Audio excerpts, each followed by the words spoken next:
এই বিষয়ে কিছু আলোকপাত করবো। ওমা তৌফিক ইল্লা বিল্লাহ। ইসলাম ইতিহাস অধ্যয়ন করলে আমাদের সামনে কথা স্পষ্ট হয়ে উঠে যে হক আর বাতিলের সংঘাত আজকের কোন নতুন বিষয় নয়, বরং আগের কাল থেকে ধারাবাহিকতার সাথে চলে আসছে।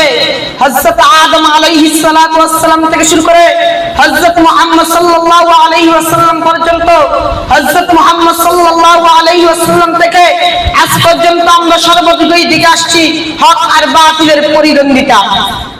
বাতিল যখন এসেছিল নমরুদের রূপ ধারণ করে, হক যখন এসেছিল ইব্রাহিম খলিলুল্লাহ রূপ ধারণ করে, বাতিল যখন এসেছিল মিশরের সম্রাট ফেরাউনের রূপ ধারণ করে, হক যখন এসেছিল মুসা কালিমুল্লাহ রূপ ধারণ করে, বাতিল যখন এসেছিল আবু জাহেল, আবু লাহাব, উতবা, সাইবার রূপ ধারণ করে, হক যখন এসেছিল বিশ্বনবী সাল্লাল্লাহু আলাইহি ওয়াসাল্লামের রূপ ধারণ করে, বাতিল যখন এসেছিল হাজ্জাজ বিন ইউসুফের রূপ ধারণ করে, হক যখন এসেছিল আব্দুল্লাহ ইবনে জুবাইরের রূপ ধারণ করে, বাতিল যখন এসেছিল খলিফা মনসুরের রূপ ধারণ করে, হক যখন এসেছিল আবু হানিফা রাহমাতুল্লাহি আলাইহির রূপ ধারণ করে, বাতিল যখন এসেছিল অত্যাচারী জুলুমকারী গৌর গোবিন্দের রূপ ধারণ করে, হক যখন এসেছিল শাহজালাল ইয়ামানি রাহমাতুল্লাহি আলাইহির রূপ ধারণ করে, বাতিল যখন এসেছিল গোলাম আহমদ কাদিয়ানির রূপ ধারণ করে, হক যখন এসেছিল আতাউল্লাহ শাবকারী রাহমাতুল্লাহি আলাইহির রূপ ধারণ করে,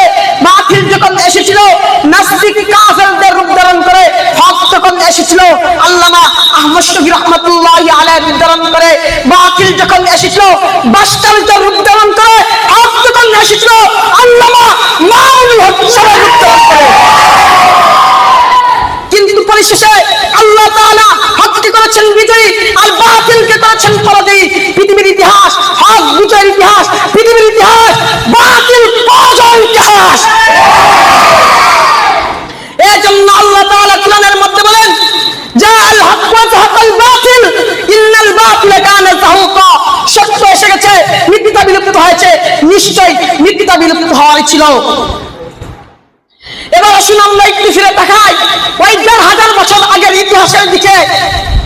দেখি উলামায়ে কেরামরা কিভাবে জিহাদের পরিবেশ করেছিল। আল্লাহ তাআলা কোরআনের মধ্যে বলেন কুতিবা আলাইকুমুল কিতালু, তোমাদের উপর জিহাদকে ফরজ করা হয়েছে, এজন্য বাস্তবতায় ময়দানে নেমে আসো। যেভাবে দারুল উলুম দেওবন্দ নিজের জীবনকে বাজি রেখে ওই ব্রিটিশকাল কুত্তাদের বিরুদ্ধে লড়েছিল, একদিকে ছিল ইংরেজ, একদিকে ছিল উলামায়ে কেরাম, একদিকে ছিল সত্য, একদিকে ছিল মিথ্যা, একদিকে ছিল বাতিল, একদিকে ছিল হক, একদিকে ছিল কুফর, একদিকে ছিল শিরক। কিন্তু পরিশেষে আল্লাহ তাআলা উলামায়ে কেরামদের করেছেন বিজয়ী, সত্যকে করেছেন বিজয়ী, হককে করেছেন বিজয়ী, ইংরেজদের করেছেন পরাজয়ী, বাতিলকে করেছেন পরাজয়ী, মিথ্যাকে করিয়েছেন পরাজয়ী।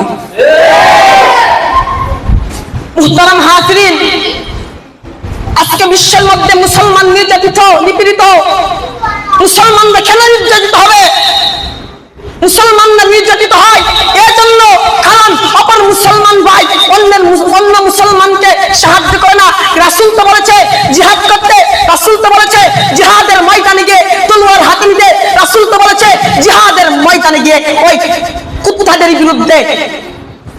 বিরুদ্ধে লড়ার জন্য।